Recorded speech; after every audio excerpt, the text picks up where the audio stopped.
नमस्कार, मी प्रणित कुमार आपल्या सर्वांचं खबर बातमी चॅनलमध्ये स्वागत करतो। आज मी तहसील कार्यालयामध्ये आलो होतो आणि एका गंभीर बाबीकडे माझं लक्ष गेलं आणि त्याकडे लक्ष गेल्याच्या नंतर असं वाटलं की आपण यावर काहीतरी करावं।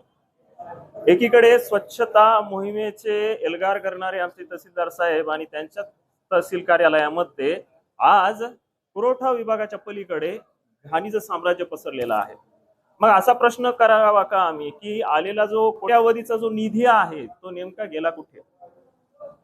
तहसीलदार साहेब, या माध्यमातून तुम्हाला एक विनवणी आहे की तहसील कार्यालयाला जवळपास हजारोच्या वर संख्येने ये जा करत असतात नागरिक। त्याच्यामध्ये कोणी शेतकरी असतो, कोणी मोलमजुरी करणारा असतो, कोणी चांगला असतो, कोणी वाईट असतो। तर हा आहे की त्यांचं आरोग्य धोक्यात आहे आणि त्याकडे तुम्ही लवकरात लवकर लक्ष द्यावं।